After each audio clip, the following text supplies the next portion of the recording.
11 by Sandra Cisneros.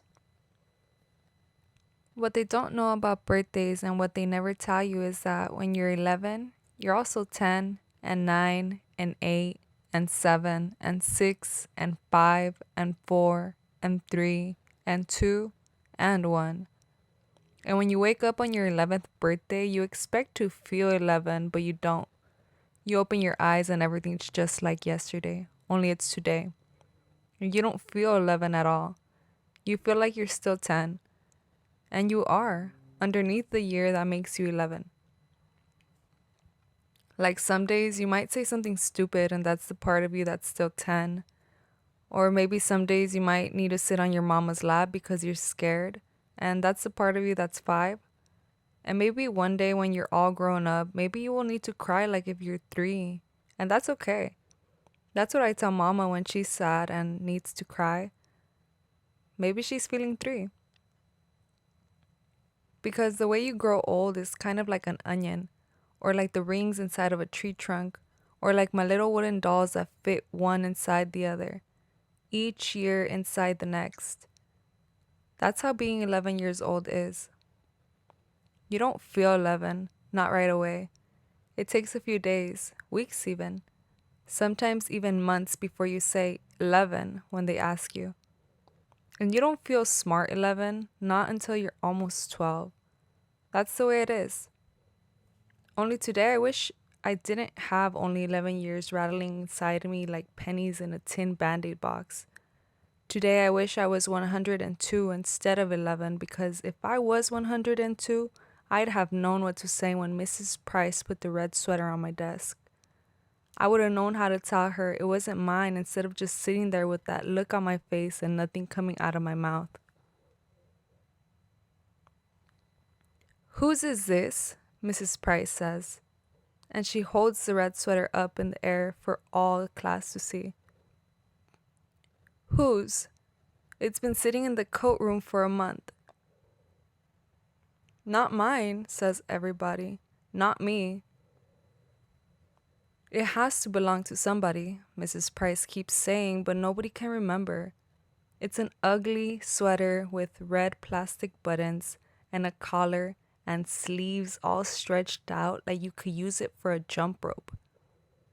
It's maybe 1,000 years old, and even if it belonged to me, I wouldn't say so. Maybe because I'm skinny, maybe because she doesn't like me, that stupid Sylvia Saldivar says, "I think it belongs to Rachel." An ugly sweater like that, all raggedy and old? But Mrs. Price believes her. Mrs. Price takes the sweater and puts it right on my desk. But when I open my mouth, nothing comes out. "That's not, I don't, you're not mine," I finally say in a little voice that was maybe me when I was 4. "Of course it's yours," Mrs. Price says. "I remember you wearing it once." Because she's older and the teacher, she's right and I'm not. "Not mine, not mine, not mine." But Mrs. Price is already turning to page 32 and math problem number 4.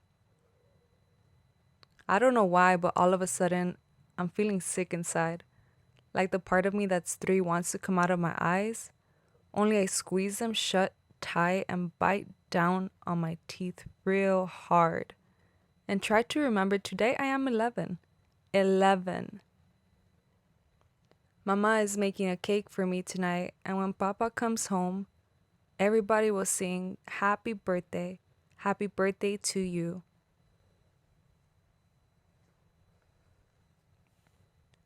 But when the sick feeling goes away and I open my eyes, the red sweater is still sitting there like a big red mountain. I move the sweater to the corner of my desk with my ruler. I move the pencil and books and eraser as far from it as possible. I even move my chair a little to the right. Not mine, not mine, not mine.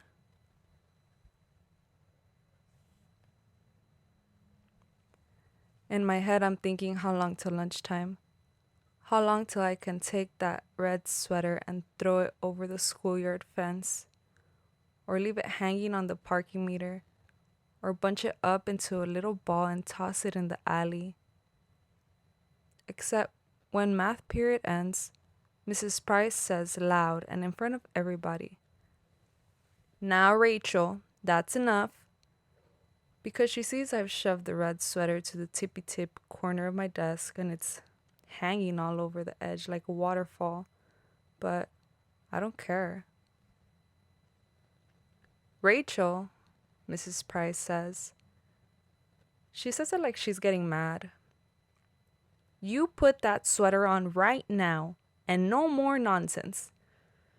"But it's not." "Now," Mrs. Price says.